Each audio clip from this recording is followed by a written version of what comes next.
تو سب سے پہلے میں ایک مختصر پریزنٹیشن دوں گا قرآن مجید کے تعارف پر اور اس سے ہمارا تعلق کیسا ہونا چاہیے.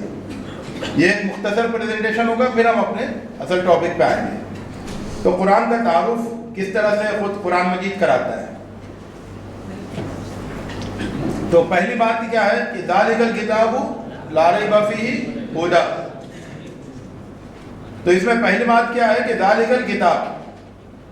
ذالک الکتاب کے ترجمے کئی طرح سے کیے گئے ہیں، لیکن ہم نے جو ترجمہ اختیار کیا ہے وہ اس کی ایک حکمت ہے، کیونکہ اس کے اندر ایک معنویت ہے. ذالک الکتاب کا مطلب یہ ہے کہ یہ وہی کتاب ہے. یہ کتاب ہے نہیں. بہت سے لوگوں نے ترجمہ کیا کہ یہ کتاب ہے. نہیں، یہ وہی کتاب ہے. الکتاب، ال کا مطلب یہ کہ ایک خاص کتاب ہے جس کا انتظار ہے نا، جس کا وعدہ کیا گیا ہے. تو ذالک الکتاب المنتظر، ذالک الکتاب الموعود، کہ ایک کتاب تھی. پچھلی ساری کتابوں میں اس کا وعدہ کیا جا رہا تھا، اس کی بشارت دی جا رہی تھی، خبر دی جا رہی تھی کہ ایک کتاب آئے گی، ایک رسول آئے گا، آخری کتاب ہوگی، آخری رسول ہوگا، قیامت تک کے لیے سارے انسانوں کے لیے رہنمائی ہوگی. اس کے اندر کوئی مشکل نہیں ہوگی، کوئی بوجھ نہیں ہوگا، ہے نا. یضع عنہم اصرہم والاغلال التی کانت علیہم. اس کے اندر آسانی ہوگی، بیڑیاں نہیں ہوں گی، اغلال نہیں ہوں گی. ٹھیک. تو ایک بہت ہی عظیم الشان کتاب آنے والی ہے، اس کا انتظار تھا. تو فرمایا گیا قرآن مجید کے شروع ہی میں کہ ذالک الکتاب، یہ وہی کتاب ہے جس کا تم کو انتظار ہے، جس کی خبر دی جا رہی ہے صدیوں سے، ہزاروں سال سے. تو یہ وہی کتاب ہے، اور اس بارے میں کوئی شبہ نہیں ہے کہ یہ وہی کتاب ہے. یہ وہی کتاب ہے، اس میں کوئی شبہ نہیں ہے، کیونکہ یہ پوری کتاب، اس کی ایک ایک آیت، اس کی ساری تعلیمات سب بتا رہی ہیں کہ یہ وہی کتاب ہے. اور پھر اس کتاب کی خوبی کیا ہے کہ ہدی. یہ کتاب جو پوری ہدایت ہے.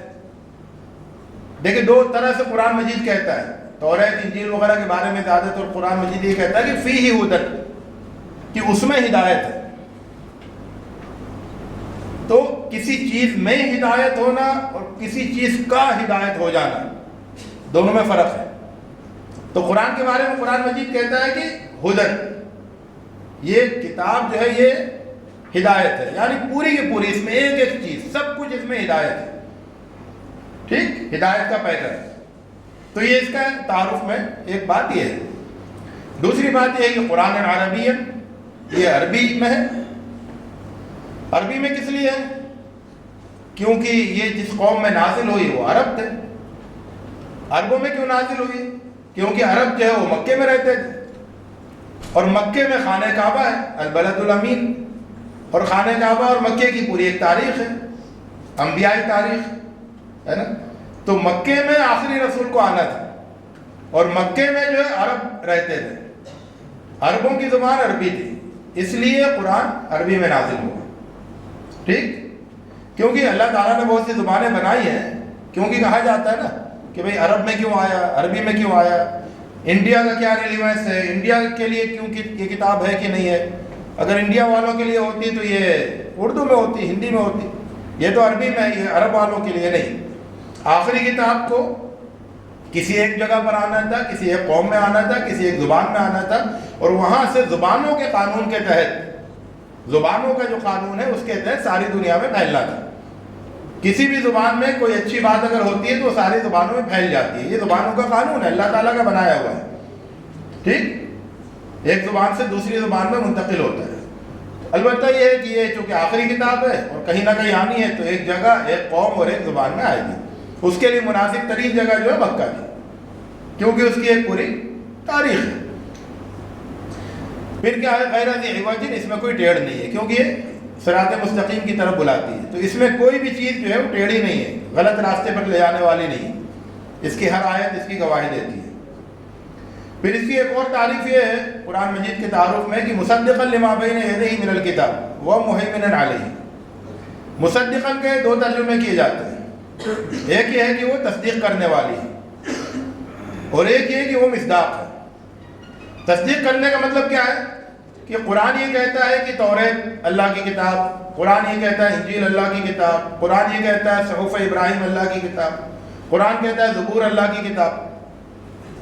یہ بات اپنی جگہ ٹھیک ہے کہ قرآن یہ کہتا ہے، قرآن یہ کہتا ہے، لیکن یہ کوئی خاص بات نہیں ہے، کیونکہ یہ تو وہ لوگ مانتے ہی ہیں۔ توریت والے مانتے ہیں کہ اللہ کی کتاب ہے، انجیل والے مانتے ہیں کہ اللہ کی کتاب ہے، تو کوئی خاص بات نہیں ہوئی نا۔ خاص بات یہ ہے کہ توریت میں، انجیل میں، زبور میں اور پچھلی کتابوں میں جو بتایا گیا تھا اس کتاب کے بارے، آخری کتاب کے بارے میں، اس سب چیزوں کا یہ مصداق ہے۔ جو خبر دی گئی تھی اس خبر کے مطابق ہے۔ یہ بہت خاص بات ہے۔ مطلب یہ ہے کہ انسانوں کو اب انتظار کرنا بند کر دینا چاہیے، کیونکہ وہ تو آ گئی جس کا انتظار تھا، اور جو خبر دی گئی تھی اس خبر کے مطابق آئی۔ یہ بالکل ویسے ہی ہے کہ جیسے میں آپ سے یہ کہوں کہ ابھی ایک آدمی آئے گا سفید کپڑے پہنے ہوئے، عمامہ باندھے ہوئے، بڑی سی سفید داڑھی ہے نا، وہ اگر جیسے آپ اندر آئے تم لوگ اس کے احترام میں کھڑے ہو جانا۔ تو اب آپ کے سامنے ڈسکرپشن ہے، سفید داڑھی، سفید عمامہ، سفید کپڑے، ہے نا۔ اب جو کوئی اس طرح کا آئے گا اسی کے لیے آپ کھڑے ہوں گے نا۔ ایک آدمی آیا نہیں اس طرح کا نہیں ہے، دوسرا آدمی آیا اس طرح کا نہیں ہے، تیسرا آدمی آیا اس طرح کا نہیں ہے، تو یہ سب تو اس طرح کے نہیں ہیں۔ پھر وہ آئے گا تو آپ کہیں ارے ہاں یہ انتظار ختم ہوا، یہ اسی طرح کا ہے۔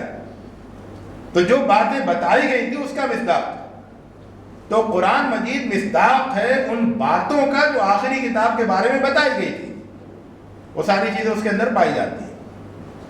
تو یہ بڑی خاص بات ہے نا، کیونکہ جب خبر دی گئی ہے کہ آخری کتاب اور آخری رسول آئے گا تو بہت سے دعوے دار آئیں گے۔ ان دعوے داروں میں صحیح کون ہے کیسے پتہ چلے گا؟ جب آپ جو ڈسکرپشن پہلے دیا ہوا ہے اس سے ملائیں گے، ملایا تو پتہ چلا کہ بالکل صحیح ہے، یہی ہے۔ تو یہ بات ہے۔ دوسری بات کیا ہے؟ مہیمن علیہ، یہ کسوٹی ہے کہ اب پچھلی کتابوں کی بات وہی مانی جائے گی جو کہ اس کے مطابق ہوگی، کیونکہ پچھلی کتابوں میں تحریف ہو گئی، لفظی تحریف بھی، معنوی تحریف بھی۔ تو اب تحریف پتہ کیسے چلے گی؟ پھر یہ کہ اس میں سے کون سا باقی ہے، کون سا حکم باقی نہیں ہے، وہ کیسے پتہ چلے گا؟ توریت اور انجیل کی کون سی تعلیم جو ہے اب قابل عمل ہے اور کون سی اب قابل عمل نہیں ہے، کیسے پتہ چلے گا؟ تو اس سب کی خبر دینے والی یہ کتاب ہے، مہیمن ہے۔ ٹھیک، تو یہ جو ہے، اور پھر کیا ہے کہ اِنَّا نَحْنُ نَزَّلْنَا الذِّكْرَ وَإِنَّا لَهُ لَحَافِظُونَ، اللہ تعالیٰ نے اس کی حفاظت کا ذمہ لیا ہے۔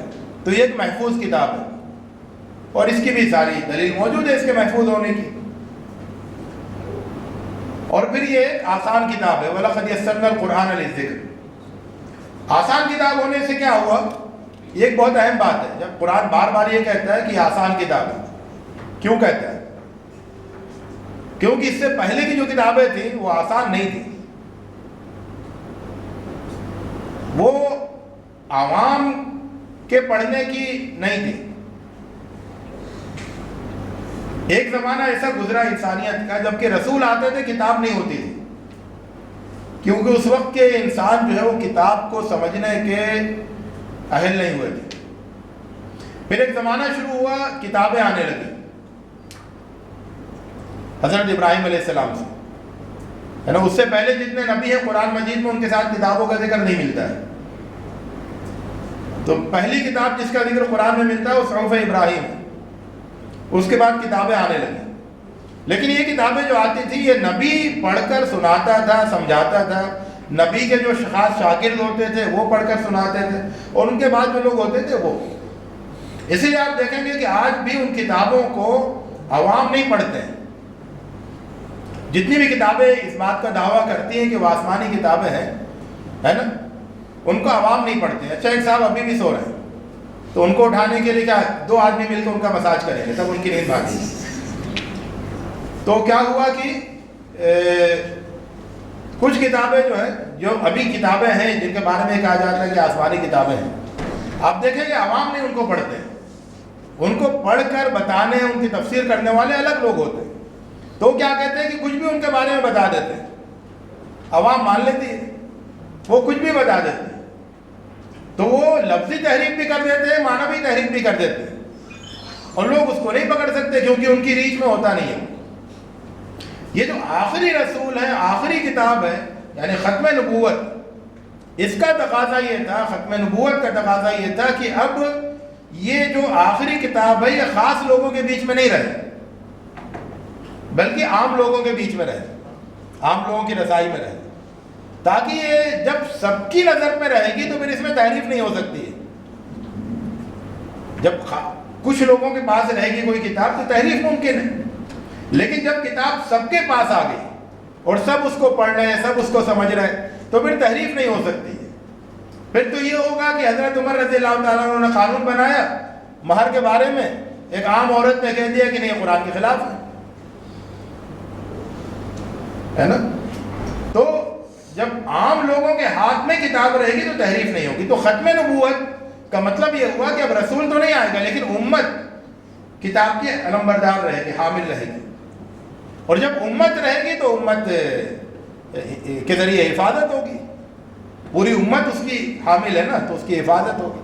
قرآن کو اللہ تعالیٰ نے آسان بنایا تاکہ سب لوگ اس کو پڑھیں، اور اللہ تعالیٰ نے اس کا انتظام یہ کیا کہ نماز فرض کی، نماز میں قرآن پڑھنا فرض کیا، اور نماز جو ہے سب کے اوپر فرض کر دی، اس طرح قرآن جو ہے پڑھنا سب کے اوپر فرض ہو گیا۔ تو قرآن سے سب کا رشتہ عملاً جڑ گیا۔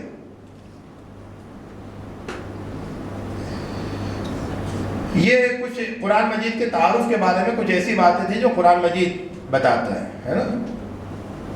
اس کو ابھی ہم یہی روکتے ہیں کیونکہ ہمارا اصل موضوع یہ نہیں ہے، یہ آپ لوگ بھی جانتے ہیں، ہم اصل موضوع کی طرف آتے ہیں، ورنہ آپ لوگ کہیں گے کہ گفتگو موضوع پر نہیں کی۔ تو اب ہم اس پر آتے ہیں، مطالعہ قرآن کے مختلف طریقے۔ اس سے پہلے ہم دو تین تمہیدی باتیں کہیں گے۔ ایک تو یہ کہ قرآن کے نازل کرنے کا مقصد کیا ہے،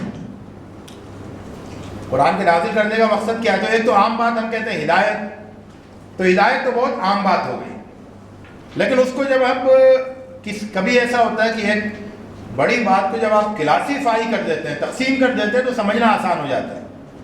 تو تقسیم کر دیا جاتا ہے سمجھنے کے لیے، تاکہ اس کی ہر چیز، ہر پہلو سمجھ میں آ جائے، ہے نا۔ تقسیم اس لیے بھی کی جاتی ہے کہ ایک ایبسٹریکٹ ہے، تجریدی بات ہے، اس کو آپ نے تقسیم کر دیا تو وہ الگ الگ کر کے سمجھ میں آ گئی اور اس کا کوئی پہلو چھوٹا نہیں۔ تو قرآن کا نازل کرنے کا مقصد کیا ہے؟ یہ اس لیے تاکہ جب آپ قرآن پڑھیں تو یہ دیکھیں کہ یہ تینوں یہ مقصد پورا ہو رہا ہے کہ نہیں۔ تو اس میں بہت سے لوگوں نے اس پر کام کیا، لیکن بہت ایک اچھی جو تقسیم ہے وہ ڈاکٹر طاہا جابر الوانی کی ہے، طاہا جابر الوانی۔ تو طاہا جابر الوانی کہتے ہیں کہ قرآن مجید کے 3 بڑے مقصد ہیں جو پوری شریعت پر، پورے فقہ پر، پوری تفسیر پر، سب کے اوپر جو ہے وہ فلسفے پر، سب پر ان کو حاوی رہنا چاہیے۔ المقاصد القرآنیہ الحاکمہ۔ تو 3 مقصد کیا ہے؟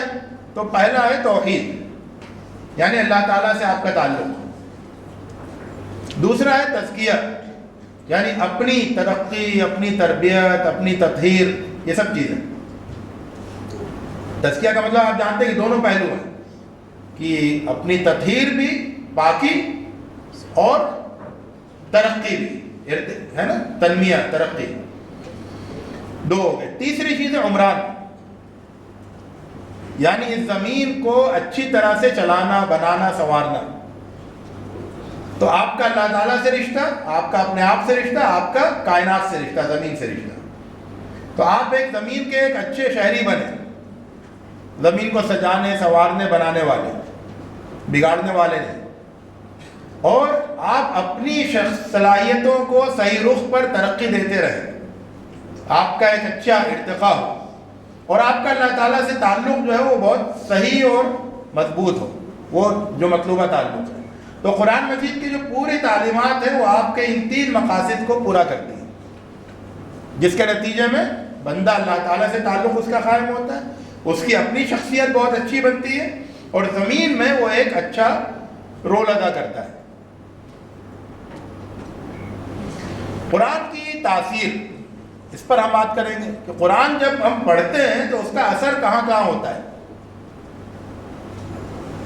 تو قرآن کا ایک اثر ہوتا ہے دل پر، وجلت قلوبہم، ہے نا، تو اذا ذکر اللہ وجلت قلوبہم واذا تلیت علیہم آیاتہ زادتہم ایمانا، کہ جب قرآن پڑھتے ہیں تو دل کے اندر تبدیلی آتی ہے۔ دل جو ہے وہ اللہ تعالیٰ سے محبت کرنے والا ہے نا، اللہ تعالیٰ سے محبت کرنے والا بن جاتا ہے۔ دماغ، تو آدمی کی جو عقل ہے وہ صحیح رخ پر سوچنے لگتی ہے، قرآن پڑھتے ہوئے عقل صحیح رخ پر سوچنے لگتی ہے، دل صحیح محبت میں دھڑکنے لگتا ہے اور عقل صحیح رخ پر سوچنے لگتی ہے۔ اور تیسرا اثر ہے انسان کا خارج، یہ جو دل اور دماغ ہے انسان کا باطن ہے، دل اور دماغ انسان کا باطن ہے۔ باطن کا مطلب یہ ہوا کہ اتنا باطن ہے، اتنا باطن ہے کہ یہ ایکس رے میں بھی سامنے نہیں آتا۔ میں وہ دل، وہ جو اس لوتھڑے کی بات نہیں کر رہا ہوں گوشت کی، یا دماغ کے اندر ایک بیجے کی بات نہیں کر رہا ہوں، ہے نا، میں دل اور عقل کی بات کر رہا ہوں۔ وہ دل جس کے اندر محبت ہوتی ہے، وہ عقل جو سوچتی ہے، غور و فکر کرتی ہے، تو وہ جو چیزیں یہ انسان کا باطن ہے، اس کا سی ٹی اسکین نہیں ہو سکتا، اس کا وہ کیا نام ہے ایکس رے نہیں ہو سکتا ہے، یہ بالکل باطن ہے، یہ انسان خود چاہے تو دیکھے ورنہ کوئی اور نہیں دیکھ سکتا۔ اور ایک انسان کا خارج ہے، یعنی پورا جو بظاہر انسان ہے، تو قرآن کا اثر اس کے اوپر اس طرح سے ظاہر ہوتا ہے کہ اس کے جو اعمال ہیں وہ درست ہوتے ہیں، انسان جو عمل کرتا ہے وہ عمل درست ہوتا ہے، انسان کا جو دوسروں سے جو تعامل ہوتا ہے وہ درست ہوتا ہے۔ تو دل، دماغ اور خارج، ٹھیک، تینوں کے اوپر قرآن کا اثر ہوتا ہے، اور تینوں بالکل الگ الگ ڈائمنشن ہیں، اور تینوں پر قرآن اثر ڈالتا ہے اپنی آیتوں کے ذریعے سے۔ اس پر اور آگے بات کریں گے۔ اب ہم آتے ہیں قرآن کے مطالعہ کرنے کا طریقہ۔ تو قرآن کا مطالعہ کرنے کے الگ الگ طریقے ہیں، اور وہ سب مفید ہیں اور سب کو استعمال ہونا چاہیے۔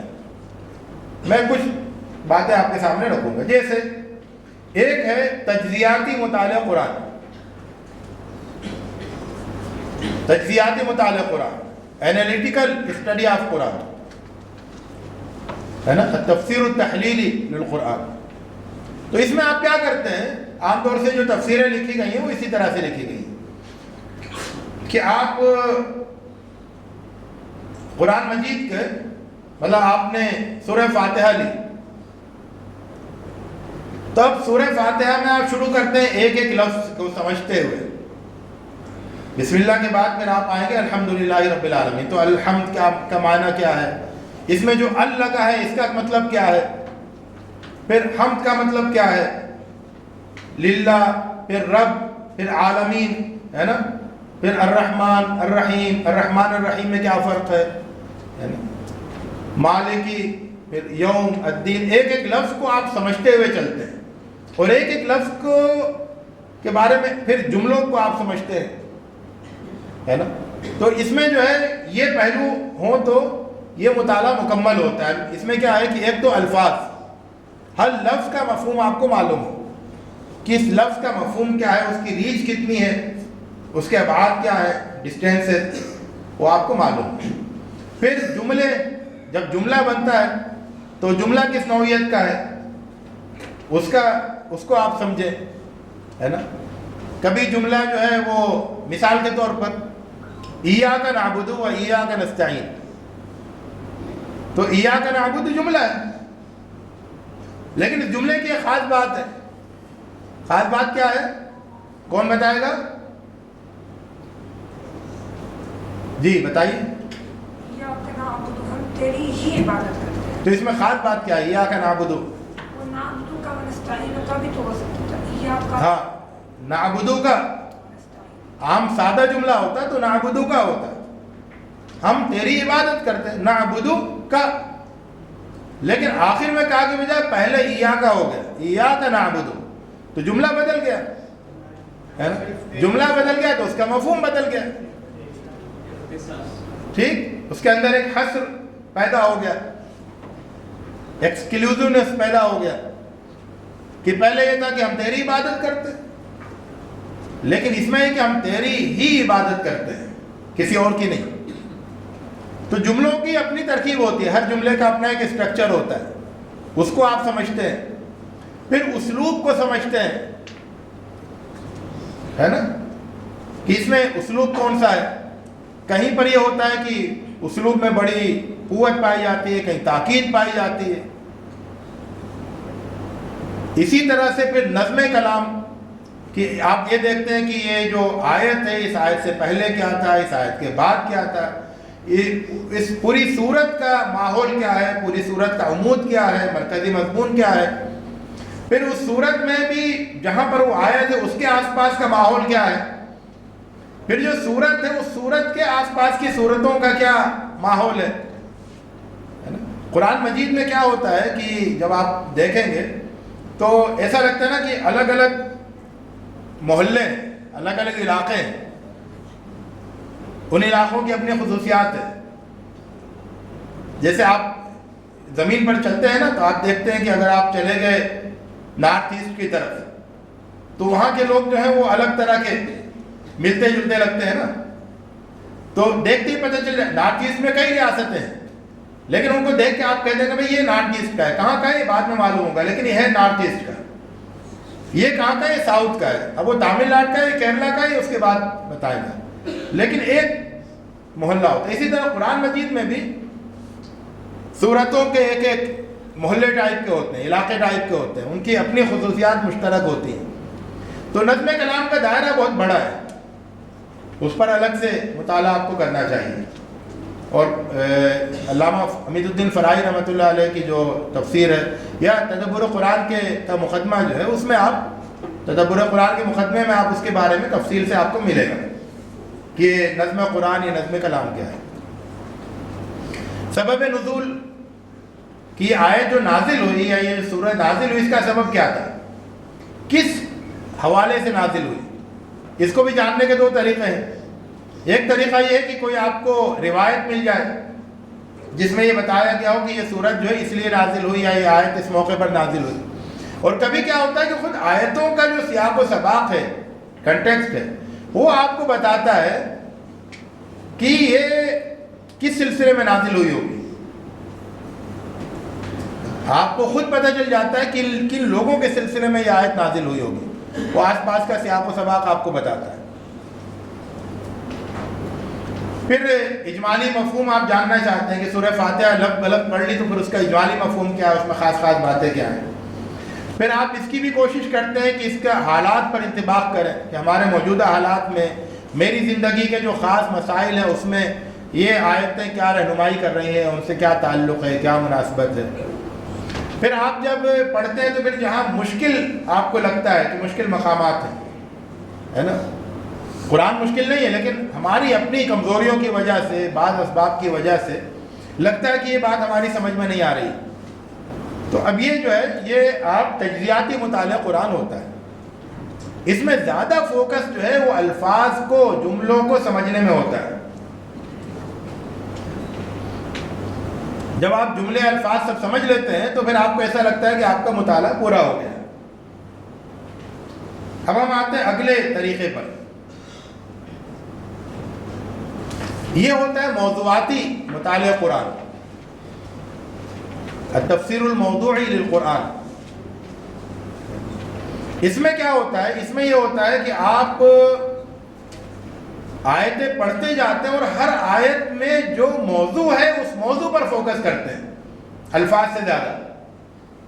یعنی مثال کے طور پر جب آپ پڑھیں گے ایاک نعبد و ایاک نستعین، تو آپ ایاک اور نعبد اور ایاک نستعین اس سے زیادہ آگے بڑھ کر آپ کیا کریں گے، آپ کہیں گے اس میں دو موضوع ہیں، ایک موضوع ہے عبادت کا اور ایک موضوع ہے استعانت کا. پھر آپ عبادت اور استعانت کے اوپر غور کریں گے, اس کے بارے میں اور زیادہ جاننا چاہیں گے. تو اس میں کیا ہوتا ہے کہ آپ الفاظ اور عبارت ٹیکسٹ سے آگے بڑھ کر پھر جو اندر کنٹینٹ ہے نا, جو اندر موضوعات ہیں, ان موضوعات کو سمیٹنا چاہتے ہیں. تو مثال کے طور پر جب آپ اندر آئیں گے سورہ بقرہ میں آخر میں جو ربا کی آیتیں ہیں, الذین یاکلون الربا لا یقومون الا کما یقوم الذی یتخبطہ الشیطان من المس. تو اب یہ جو مسئلہ ہے کہ وہ کیا تشبیہ ہے یتخبطہ الشیطان من المس کی, اس کے اوپر آپ زیادہ غور نہیں کریں گے. آپ جو ان آیتوں میں ربا سے متعلق جو رہنمائیاں ہیں, جو تعلیمات ہیں, ان پر آپ فوکس کریں گے اور چاہیں گے کہ ان ربا والی آیتوں کو پڑھ کر ربا کے بارے میں آپ قرآن کی پوری جو ٹیچنگ ہے یا جو تعلیم ہے وہ آپ کو مل جائے. تو اس میں فوکس جو ہے وہ ٹیکسٹ پر نہیں ہوتا ہے, بلکہ وہ موضوعات پر ہوتا ہے. ٹھیک ہے, پانی پی لیں.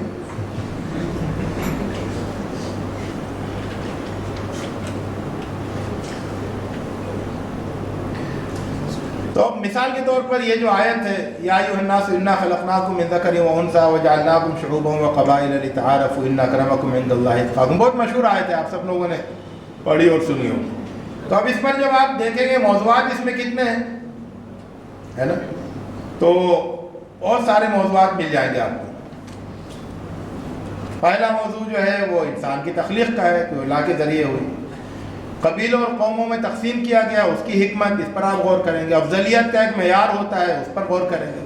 تقویٰ کے اوپر بات کریں گے, اللہ کا علم, پھر انسانوں کے باہمی تعارف کی اہمیت, اور پھر انسانی مساوات کا مسئلہ, پھر عام انسانوں سے خطاب جو کیا گیا یا ایھا الناس کہہ کے قرآن کا, اس کی معنویت, پھر جو انسانوں کو دو جنس میں تقسیم کیا گیا ہے, ذکر و انثی, اس کی معنویت. یہ سب چیزیں جو ہے بہت بڑے مباحث ہیں, یعنی بہت بڑے بڑے مباحث جو ہیں وہ ایک آیت کے اندر جمع ہو گئے ہیں. کہ مثال کے طور پر انا خلقناکم من ذکر و انثی, ہے نا, کہ ہم نے تم کو ذکر اور انثی کی صورت میں پیدا کیا ہے.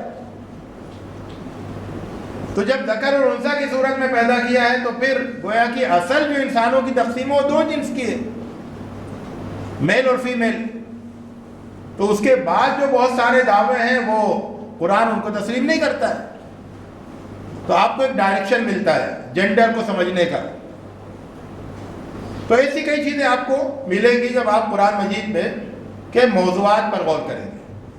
تو اس میں کیا ہوتا ہے کہ جب آپ کوئی ایک آیت پڑھتے ہیں, کئی آیت پڑھتے ہیں, تو ایسا نہیں کہ ایک موضوع آپ کو ملتا ہے, بلکہ بہت سے موضوعات مل جاتے ہیں, اور ہر موضوع پر آپ تھوڑا تھوڑا جاننا چاہتے ہیں, گفتگو کرتے ہیں. ٹھیک, اور اس طرح سے آپ کا جو علمی آپ کا ارتقاء ہے وہ ہوتا چلا جاتا ہے. کیونکہ آپ جب کچھ قرآن مجید پڑھتے ہیں, اس پر غور کرتے ہیں, تو آپ کو کچھ موضوعات ملتے ہیں, اور کچھ موضوعات پر غور کرتے ہیں تو آپ ان موضوعات پر آپ کو علم حاصل ہوتا ہے. تو فرض کیجئے کوئی موضوعات پر غور کرتے ہوئے قرآن مجید ختم کرے, تو کتنے ہزاروں موضوعات سے اس کا سابقہ پڑے گا, اس کی جو علمی اٹھان ہے وہ کتنی زبردست ہو جائے گی, ہے نا. تو بہت ہی اہم قسم کے کسی بھی موضوع پر آپ اس سے بات کریں گے, وہ بہت اچھی بات کرے گا. کیونکہ یہ جو موضوعاتی نشو و نما ہے نا, یہ بہت اہم ہوتی ہے کہ آپ ہر موضوع پر ایک صحیح ڈائریکشن میں کچھ بنیادی باتیں جانتے ہیں, اور آپ جو ہے اس پر رہنمائی کر سکتے ہیں, ایک ایکسپرٹ اوپینین دے سکتے ہیں, قرآن مجید کی ترجمانی کر سکتے ہیں. تو یہ بہت اہم طریقہ ہے قرآن مجید پڑھنے کا. ایک اور تیسرا طریقہ ہے یک موضوعی مطالعہ قرآن کا. یعنی آپ کیا کریں, پہلا جو طریقہ تھا اس میں تو ایک آیت میں جتنے موضوع ہیں سب آپ ٹچ کر رہے ہیں, ایک سورت میں جتنے موضوع ہیں سب آپ ٹچ کر رہے ہیں. کہ مثال کے طور پر سورہ فاتحہ میں کتنے موضوعات ہیں سب آپ نے ٹچ کیے, تو بہت سے آپ کو دین کے بہت بنیادی موضوعات آپ کو وہاں پر ملے. اس میں کیا ہے، یہ جو تیسرا طریقہ ہے، اس میں آپ یہ کرتے ہیں کہ آپ قرآن مجید کا کوئی ایک موضوع لیتے ہیں اور پھر اس موضوع سے متعلق قرآن مجید میں جتنی آیتیں ہیں جو اس موضوع کو کہیں نہ کہیں ٹچ کر رہی ہیں، ان ساری آیتوں کو جمع کرتے ہیں۔ موضوع آپ کے پاس ایک ہے، آیتیں کئی ایک ہیں، اس میں ایک آیت میں کئی موضوع ہوتے تھے، اس میں ایک موضوع ہے اور کئی آیتیں ہیں، تو ان کا احاطہ کرتے ہیں کہ قرآن میں کہاں کہاں اس موضوع پر گفتگو ہوئی ہے۔ اس کے بعد پھر آپ کیا کرتے ہیں کہ وہ جو موضوع ہے اس کے بارے میں آپ زیادہ جاننا چاہتے ہیں، ہے نا، کہ انسانی علم اس موضوع میں کہاں تک پہنچا ہے۔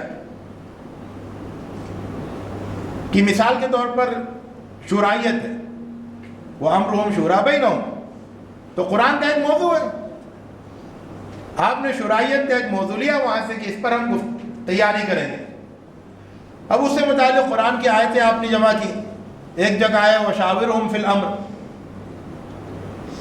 عورتوں کے ساتھ مشاورت کی بات ہے، وَأْتَمِرُهُنَّ بِالْمَعْرُوفِ، ہے نا، بچے کے سلسلے میں مشاورت ہے، من بعد تشاور بین، ہے نا۔ اس کے بعد پھر دیکھا کہ اللہ تعالیٰ نے فرشتوں سے مشورہ کیا ہے، انی جاعل فی الارض خلیفہ، پھر آپ نے دیکھا کہ حضرت ابراہیم علیہ السلام نے اپنے بیٹے سے مشورہ کیا، فانظر ماذا تری، تو جتنی بھی مشاورت سے متعلق آیتیں ہیں وہ سب آپ نے جمع کر لی۔ جتنی زیادہ آپ جمع کریں گے اتنا ہی زیادہ آپ اس موضوع کو قرآنی لحاظ سے دیکھ سکیں گے۔ پھر آپ نے یہ سوچا کہ یار شورائیت تو ایک انسانی مسئلہ ہے نا، اسی دنیا کے بسنے والے انسانوں کا مسئلہ ہے، تو خود انسانوں نے اس پر کتنا کام کیا ہے، اس سے بھی ہمیں واقف ہونا چاہیے۔ تو وہ پورا علم آپ نے جاننے کی کوشش کی، اس میں بنیادی بہت ساری باتیں جانی، اس میں جو موضوع سے متعلق دشواریاں اور جو مسائل ہیں، یعنی کہاں کہاں انسانوں نے ٹھوکریں کھائی ہیں، کہاں کہاں انسان ابھی بھی مسئلے کو حل نہیں کر سکا ہے، اس کے سامنے مسائل ہیں، پرابلم ہے، جس کو ریسرچ پرابلم کہتے ہیں۔ اس کے بعد پھر آپ نے موضوع سے متعلق قرآن کی جو رہنمائی ہے اس کا امتیاز کیا ہے انسانی رہنمائی کے مقابلے میں، انسانوں کی جو رسائی ہے، انسانوں نے جو ڈیزائن کیا شورائیت کا اسٹرکچر اور اس ویلو کو جس طرح سے بیان کیا، اس کے مقابلے میں قرآن مجید جو بیان کرتا ہے اس کی کیا اہمیت ہے۔ اس کے بعد پھر ہم آگے بڑھے کہ موضوع سے متعلق غلط تصورات کیا پائے جاتے ہیں امت میں بھی اور انسانوں میں بھی، اور پھر غلط رویے کیا پائے جاتے ہیں امت میں بھی اور انسانوں میں بھی، تو ان ساری چیزوں سے آپ واقف ہوں گے تاکہ ان کی سلسلے میں صحیح رہنمائی کر سکے۔ آپ کا جو موضوع ہے وہ صرف جو ہے وہ ایک نظریاتی گفتگو نہیں رہے بلکہ وہ عملی بھی رہے، عملی رہنمائی ہو اس میں لوگوں کے لیے۔ تو یہ ہے یک موضوعی مطالعہ قرآن کا ایک خاکہ۔ تو میں نے بتایا تھا شورائیت ہے، اس میں یہ ساری ملکہ سبا نے مشورہ کیا، سورہ یوسف میں بھائیوں نے مشورہ کیا، ہے نا، وغیرہ۔ تو یہ 3 طریقے میں نے آپ کو بتائے، ایک ہے تجزیاتی مطالعہ قرآن جس میں ٹیکسٹ پر مبنی ہے وہ، دوسرا جو ہے وہ موضوعاتی مطالعہ قرآن ہے جس میں آپ ہر آیت میں جتنے موضوع ہیں وہ سب آپ کچھ نہ کچھ اس سے واقف ہوتے ہیں، اور تیسرا جو ہے وہ یک موضوعی مطالعہ قرآن ہے جس میں ایک موضوع پر پورے قرآن مجید کی رہنمائی آپ جاننا چاہتے ہیں۔ تو یہ 3 پہلو ہیں، ٹھیک ہے؟ کوئی سوال اس پر؟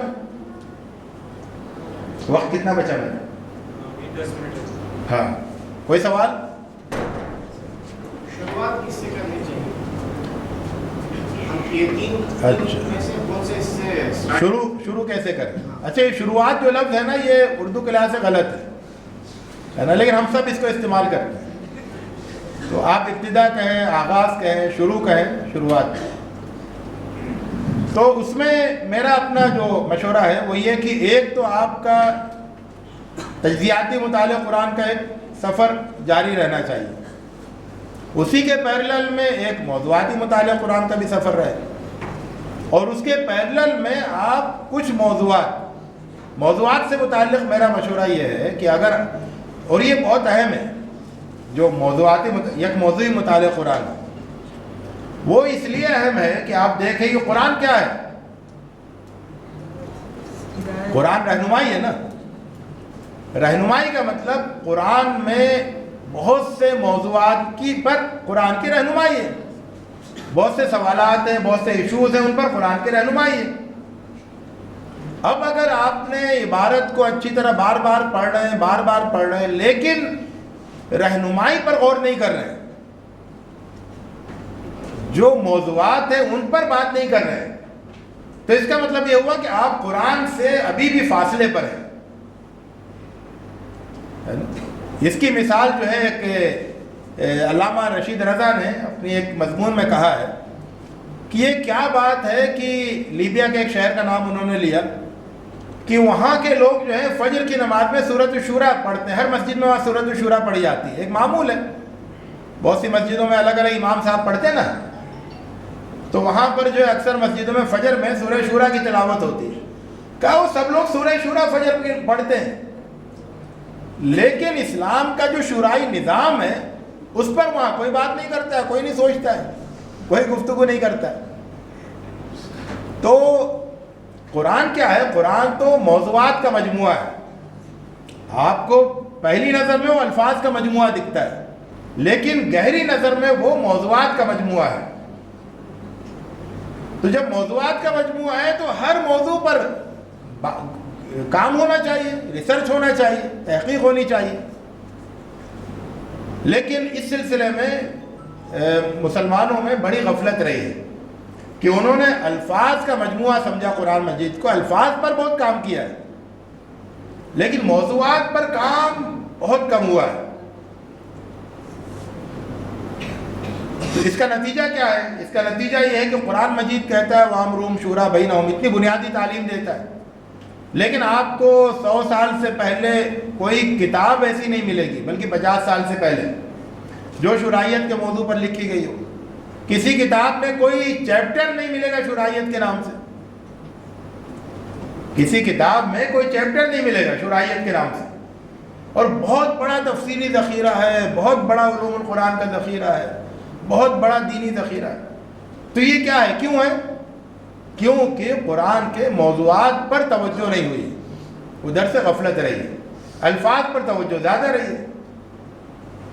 تو اب وقت آ گیا ہے کہ موضوعات پر بہت زیادہ توجہ دی جائے۔ تو تحریک اسلامی کے ہمارے جو علم سے دلچسپی رکھنے والے میرے سامنے سب نوجوان ہیں، تو ان کو میرا مشورہ یہ ہوتا ہے کہ آپ جو ہے قرآن مجید پڑھتے ہوئے، اب تو آپ بیٹھ جائیے، کب تک کھڑے رہیں گے؟ تو البتہ کسی کو نیند آ رہی ہے تو کھڑا ہو سکتا ہے۔ تو جو کیا کرے وہ کہ قرآن مجید سے آپ کا ایک علمی، ایک فکری، ایک انٹلیکچول ریلیشن شپ ہونی چاہیے۔ اس کا جو طریقہ ہے وہ یہ ہے کہ آپ جو ہے قرآن مجید کے 3-4 موضوعات لے لیں اور ان 3-4 موضوعات کی اپنے یہاں فائل کھول لیں، فائل اوپن کر لیں۔ وہ ہارڈ فائل بھی ہو سکتی ہے، آپ کے سافٹ فائل بھی ہو سکتی ہے، ایک فولڈر، اور جتنا بھی اس پر مطالعہ کرتے جائیں، اس سے متعلق آپ کو چیزیں ملتی جائیں، وہ سب اس میں ڈالتے جائیں ہے نا۔ تو آپ کے فولڈر میں یا فائل میں چیزیں جمع ہوتی رہیں، یہاں تک کہ 1 سال، 2 سال، 5 سال، 10 سال، 20 سال ہے نا، آپ کی وہ فائلیں جو ہیں وہ میچور ہو جائیں، اس میں اچھا خاصا ذخیرہ بن جائے۔ جب کنٹینٹ جمع ہو جائے گا تو ڈرافٹنگ کوئی بھی کر لے گا، آپ کر لیں گے، کوئی اور کرے گا، لیکن کنٹینٹ تو جمع ہو جائے گا۔ تو یہ ایک میں مشورہ دیتا ہوں اپنے سارے حوصلہ مند ساتھیوں کو کہ وہ اپنے پاس کچھ فولڈر کھولیں اور ان پر کام کریں۔ اچھا، جب ہم قرآن کے موضوعات کہتے ہیں نا تو وہ اس کا ایک وسیع مفہوم بھی ہے اور اس کا بہت مائکرو ٹاپک بھی ہو سکتے ہیں اور میکرو بھی ہو سکتے ہیں۔ مثال کے طور پر ایمان، اسلام، احسان، تقوی، شرک، نفاق، یہ سب کیا ہے؟ میکرو ٹاپک ہے، لیکن مائکرو بھی ہوتے ہیں۔ کہ مثال کے طور پر جب آپ کہتے ہیں وَاسْتَعِينُوا بِالصَّبْرِ، وَاسْتَعِينُوا بِالصَّبْرِ، تو صبر جو ہے وہ قوت کا سرچشمہ ہے، اس کا مطلب قرآن کی نظر میں. تو اب یہ ایک موضوع ہے کہ صبر قوت کا سرچشمہ کیسے بنے، اس کے اوپر کام ہونا چاہیے. اسی طرح سے جب آپ یہ کہتے ہیں کہ قرآن مجید میں پڑھتے ہیں انما المؤمنون اخوۃ، مومن آپس میں اخوہ ہیں، بھائی بھائی ہیں. تو یہ جو اخوت ہے یہ کیسے بڑھائی جائے، یہ ایک موضوع ہے. جب قرآن کہتا ہے فاصلحوا بین اخویکم، تمہارے بھائیوں میں جب خرابی پیدا ہو جائے، تعلقات خراب ہو تو ان کو اچھا کرو، ٹھیک کرو. تو اب تعلقات کو، بگڑے تعلقات کو بنانا یہ ایک پورا ایک موضوع ہے، کیسے بنایا جائے، کیا فن ہے. قرآن مجید یہ کہتا ہے کہ والصلح خیر، کہ جو آپس میں سمجھوتا ہو جائے، تھوڑا سا دب کے، تھوڑا سا پیچھے ہٹ کے، تو اس میں بڑی بہتری ہے. تو یہ ایک موضوع ہے کہ زندگی میں اس اصول سے کیسے فائدہ اٹھایا جائے. تو ایسے چھوٹے بڑے بہت سے موضوعات ہیں، اور اس میں سے ہر موضوع پر اگر ایک زندگی قربان ہو جائے تو یہ معمولی بات ہے، مطلب فائدے کی بات ہے کہ آپ ایک چھوٹے موضوع پر ہے نا ایک زندگی لگا دیں اور ایک موضوع جو ہے دنیا کے سامنے آ جائے، تو یہ فائدے کا سودا ہے. ضروری نہیں ہے کہ آپ جو ہے وہ 1000 موضوعات کے ماہر بنے تبھی سمجھے کہ ہم نے کچھ کیا ہے. نہیں، ایک موضوع پر بہت اچھا کام آپ کر دیں اپنی ایک زندگی میں تو یہ بہت بڑا کنٹریبیوشن ہے. تو یہ میرا آپ کو وہ ہے. اب آخر میں چند منٹ بچے، 2-4 منٹ، جی 5 منٹ. اچھا، آپ کی گھڑی ویسے ٹھیک چل رہی، دھیرے دھیرے گھڑی ایسی چلنی چاہیے منتظمین کی. تو یہ جو آخری بات میں آپ کو بتا رہا ہوں وہ یہ ہے کہ قرآن مجید کی کچھ خصوصیات ہیں. جب ہم قرآن مجید کا مطالعہ کریں تو وہ خصوصیات اگر ہمارے سامنے رہیں گی تو ہم بہتر مطالعہ کر سکیں گے. اس میں ایک ہے کہ قرآن مجید کے اندر بلندی پائی جاتی ہے. قرآن مجید ہے نا، بلندی ہے. تو بلندی کا مطلب یہ ہوا کہ اس میں انسان کو نیچے پستی سے اٹھا کر اوپر بلندی تک پہنچانے کا انتظام ہے. اس کی جو تعلیمات ہیں وہ یہ کام کرتی ہیں. مثال کے طور پر ایک آدمی جو ہے وہ کنجوس ہے، بہت بڑا بخیل ہے نا، وہ نہ اپنے اوپر خرچ کرتا ہے، نہ غریبوں پہ خرچ کرتا ہے، نہ اللہ کے راستے میں خرچ کرتا ہے. اصل میں بخیل تو اس کو کہتے ہیں جو غریبوں پر اللہ کے راستے میں خرچ نہیں کرے، بخیل وہ ہے. تو یہ جو ہے بخل، یہ گویا کہ آدمی کو بالکل نیچے گرا ہوا ہے. صحیح، وہ یتیم کو دھکے دے رہا، فذلک الذی یدعو الیتیم ولا یحض علی طعام المسکین یبخلون ویأمرون الناس بالبخل، ہے نا. ہر طرح کی گراوٹ ہے، اسفلیت. پھر قرآن کیا کرتا ہے، ایسے آدمی کو اوپر لے کے جاتا ہے. کہاں لے کے جاتا ہے؟ اتنی اوپر لے کے جاتا ہے کہ جہاں پر یؤثرون علی انفسہم ولو کان بہم خصاصہ، کہ خود ان کو خصاصہ، فاقہ ہے، شدید ضرورت ہے، پھر بھی دوسروں کو ترجیح دے رہے ہیں، دوسروں کے اوپر خرچ کر رہے ہیں. یہ کیا ہے، کتنی اونچی بلندی ہے. آپ سوچئے کہ ایک پستی وہ ہے کہ یتیم کو ڈھکیل رہا ہے، ایک بلندی وہ ہے کہ وہ بھوکا رہ کر دوسروں کو کھلا رہا ہے. تو قرآن مجید جو ہے وہ ہر میدان میں، ہر چیز میں فکری لحاظ سے، عملی لحاظ سے، اخلاقی لحاظ سے نیچے سے اوپر لے کے جاتا ہے،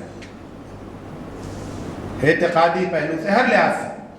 تو یہ اس پر آپ کو غور کرنا ہوگا جب آپ قرآن مجید پڑھ رہے ہیں. تو اس میں بلندی کا سفر کہاں، کس طرح سے طے ہو رہا ہے، اس کو آپ بتائیں گے. دوسری چیز ہے قرآنی کلام کی قوت، فورس. قرآن میں جو ہے نا ایک فورس ہوتا ہے. جیسے آپ دیکھیں گے کہ تیز جو ندی ہوتی ہے اس کے اندر ایک فورس ہوتا ہے نا، زمین کو کاٹتی ہوئی چلتی ہے. اسی طرح قرآن کے کلام میں فورس ہوتا ہے، ایک قوت ہوتی ہے. اس قوت کو محسوس کیا جائے پڑھتے ہوئے، اور اس قوت کو بیان کرتے ہوئے بیان بھی کیا جائے. ہمارے درس قرآن میں بھی وہ قوت ظاہر ہو کہ جب قرآن یہ کہتا ہے کہ فَأْذَنُوا بِحَرْبٍ مِّنَ اللَّهِ وَرَسُولِهِ کہ اگر تم سود سے باز نہیں آتے ہو تو فَأْذَنُوا بِحَرْبٍ مِّنَ اللَّهِ وَرَسُولِهِ، اللہ اور اس کے رسول کی طرف سے جنگ کا اعلان۔ تو اس میں کتنی قوت پائی جاتی ہے اس کلام میں، کتنا فورس پایا جاتا ہے جو دل کو ہلا کے رکھ دے، زندگی کو بدل دے، تو وہ فورس ہے۔ پھر قرآنی کلام کی دل سوزی کہ جس میں دل پگھلتا ہے، دل کے اندر گرمی پیدا ہوتی ہے، دل کے اندر اللہ کی محبت پیدا ہوتی ہے، اور دل روتا ہے، دل تڑپتا ہے، دل بے قرار ہوتا ہے، تو یہ کیفیت پیدا ہو۔ اس کے لیے کیا ہے؟ قرآن کا قلبی مطالعہ کیا جائے۔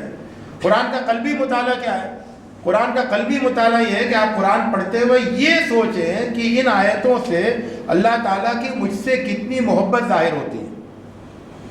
یعنی جب قرآن یہ کہتا ہے وَبِالْوَالِدَيْنِ إِحْسَانًا، تو اس وقت اللہ تعالیٰ اپنے بندوں سے کتنی محبت کر رہا ہوتا ہے نا؟ اللہ تعالیٰ مجھ سے کتنی محبت کر رہا ہوتا ہے، تو اپنے بندوں سے، میرے والدین سے اللہ کو کتنی محبت ہے کہ وہ مجھ سے کہہ رہا ہے کہ اپنے والدین کے ساتھ اچھا سلوک کرو۔ تو یہ جو ہے نا، یہ اللہ کی محبت کو آپ محسوس کریں قرآن پڑھتے ہوئے، تو پھر آپ کے دل میں اللہ سے محبت بڑھے گی۔ جتنا آپ اللہ کی محبت کو محسوس کرتے جائیں گے، آپ کا دل اللہ سے محبت کرتا جائے گا۔ جب آپ اللہ کی محبت کو محسوس نہیں کریں گے تو آپ کے دل میں بھی دل بوجھا رہے گا، ہے نا؟ لیکن جیسے جیسے آپ اللہ کی محبت کو قرآن میں محسوس کریں گے، ویسے ویسے آپ کا دل اللہ سے محبت کرنے والا بنے گا۔ پھر قرآنی کلام کی عقل افروزی کی ہر جو آیتیں ہیں وہ آپ کی عقل کو ترقی دیتی ہیں، نشو و نما دیتی ہیں، عقل کو صحیح ڈائریکشن دیتی ہیں، اس کو بڑھاتی ہیں، جلا بخشتی ہیں۔